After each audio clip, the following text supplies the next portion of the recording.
Book of Heaven, Volume 6. 3rd to the 28th of December 1903.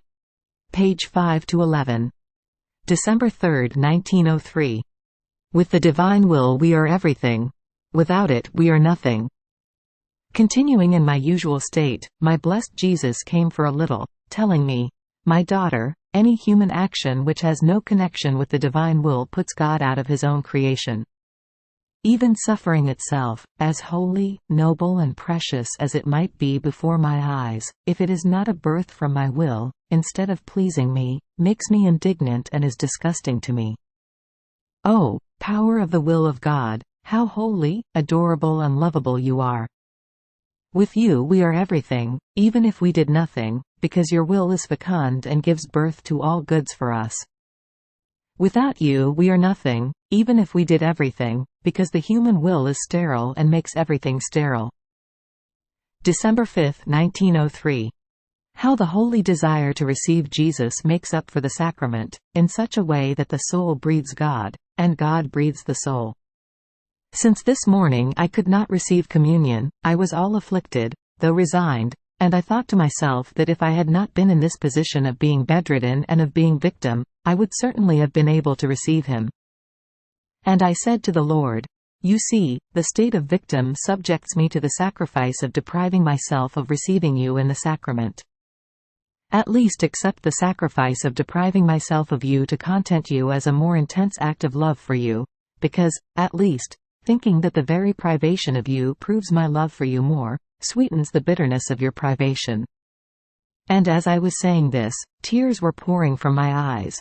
But, oh, goodness of my good Jesus! As soon as I began to doze off, without making me wait and search for a long time, as usual, immediately he came, and placing his hands on my face, he caressed me and said, "My daughter, poor daughter, courage, the privation of me excites the desire more, and in this excited desire the soul breathes God. And God, feeling more ignited by this excitement of the soul, breathes the soul. In this breathing each other, God and the soul, thirst for love ignites more, and since love is fire, it forms the purgatory of the soul, and this purgatory serves her, not as just one communion a day, as the Church allows, but as a continuous communion, just as the breathing is continuous. But these are all communions of most pure love, only of spirit, not of body. And since the spirit is more perfect, as a consequence, love is more intense. This is how I repay, not one who does not want to receive me, but one who cannot receive me, depriving himself of me to content me." December 10, 1903. Every time the soul seeks the Lord, she receives a divine shade, a divine feature. Continuing in my usual state, I felt a weight over my soul, as if the whole world weighed upon me because of the privation of blessed Jesus, and in my immense bitterness I did as much as I could to look for him. Then, once he came, he told me, "My daughter, every time the soul looks for me, she receives a divine shade, a divine feature, and is reborn in me as many times, and I am reborn in her." While he was saying this, I was thinking of what he had said, almost surprised, and I said, "Lord, what are you saying?" And he added, "Oh, if you knew the glory, the taste that the whole of heaven feels in receiving this note from the earth, a soul that constantly seeks God, all similar to them. What is the life of the blessed? What is it that forms it? Their being reborn continuously in God, and God in them. This is the saying, God is ever old and ever new. Nor do they ever feel tired, because they are in continuous attitude of new life in God." December 17, 1903. The adoration that the Most Holy Virgin did when she encountered Jesus carrying the cross. The true spirit of adoration. Continuing in my usual state, for a few instants I saw blessed Jesus with the cross on his shoulders, in the act of encountering his most holy mother, and I said to him, "Lord, what did your mother do in this most sorrowful encounter?" And he, "My daughter, she did nothing but a most profound and simple act of adoration." And since the simpler the act, the more easily it unites with God, most simple spirit, in this act she infused herself in me and continued what I myself was doing in my interior. This was immensely pleasing to me, more than if she had done any other greater thing. In fact, the true spirit of adoration consists in this. The creature dissolves herself and finds herself in the divine sphere. She adores all that God does, and she unites with Him. Do you think that when the mouth adores but the mind is somewhere else, it is true adoration? That is, the mind adores but the will is far away from me? Or, one power adores me, and the others are all disordered? No, I want everything for myself, and everything I have given her, in me. This is the greatest act of cult, of adoration, that the creature can do for me. December 21, 1903. Effects of the sorrows of the Celestial Mama. The glory she enjoys in heaven. This morning I found myself outside of myself, and looking into the vault of the heavens I saw 7 most refulgent suns, but their shape was different from the sun which we see. It started with the shape of a cross and it ended with a point, and this point was inside a heart. At first it could not be seen clearly, because the light of these suns was so great as to not allow one to see who was inside. But the nearer I drew, the more clearly it appeared that the Queen Mama was inside. In my interior I kept saying, how I would like to ask her whether she wants me to try to go out of this state without waiting for the priest. In the meantime, I found myself near her and I told her, and she answered a curt, no. I was left mortified by this answer, and the Most Holy Virgin turned to a multitude of people who surrounded her, and said to them, listen to what she wants to do. And everyone said, no, no. Then, drawing near me, all goodness, she told me, my daughter, courage along the way of sorrow. See, these 7 suns which come out from within my heart are my 7 sorrows which produced much glory and splendor for me. These suns, the fruits of my sorrows, dart continuously through the throne of the Most Holy Trinity which, feeling wounded, sends me 7 channels of grace continuously, making me their owner, and I dispense them for the glory of all heaven, for the relief of purging souls, and for the benefit of pilgrim souls.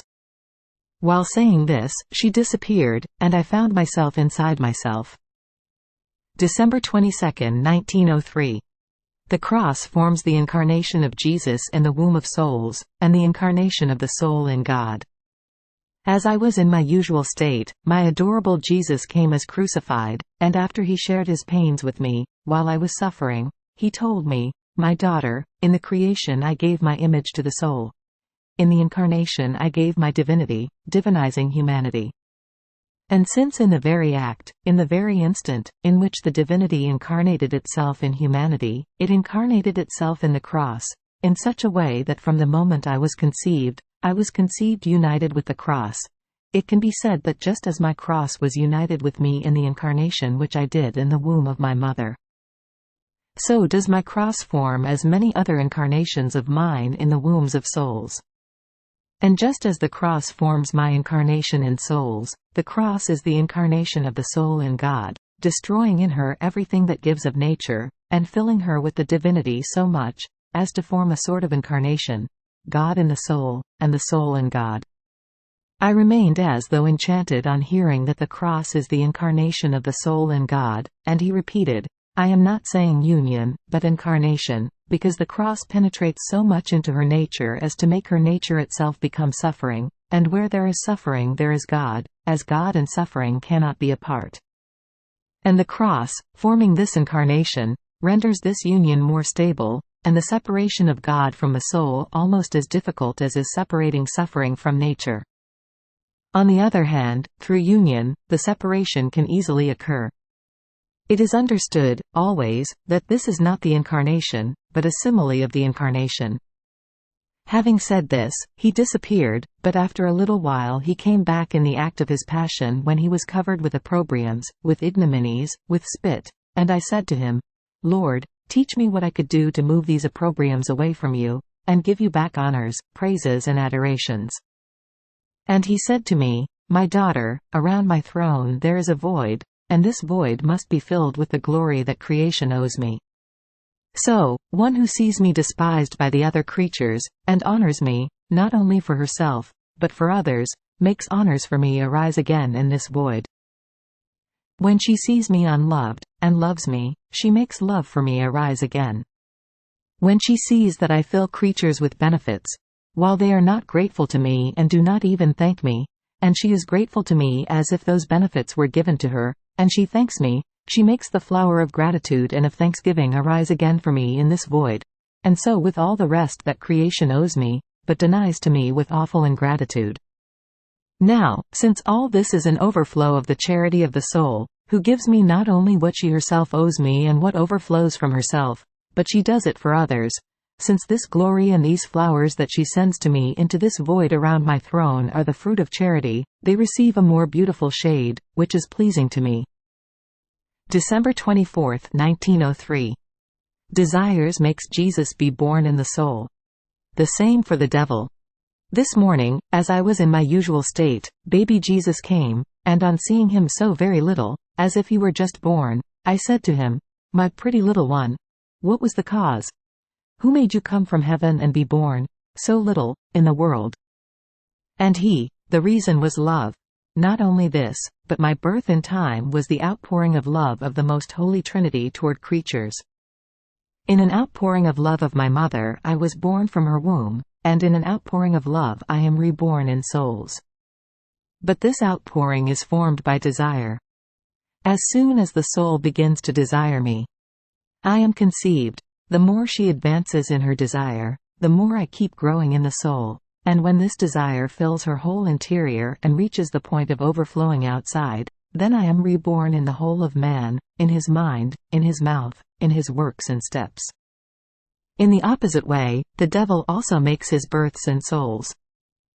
As soon as the soul begins to desire and to want evil, the devil is conceived with his perverted works, and if this desire is nourished, the devil grows and fills all of man's interior with passions, the most ugly and disgusting ones, and reaches the point of overflowing outside, as man lets all vices rush in.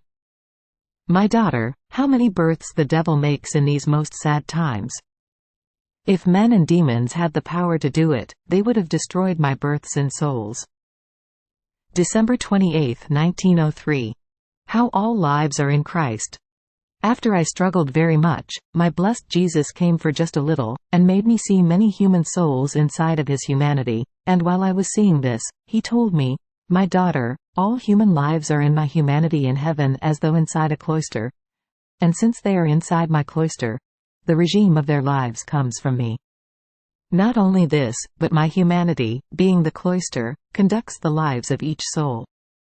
What joy is mine when souls remain in this cloister, and the echo that comes from my humanity blends with the echo of each human life of the earth. And what bitterness is mine when I see that souls are not content, and go out of it. Others remain, but forced and unwilling. They do not submit to the rules and the regime of my cloister, therefore my echo does not blend with theirs,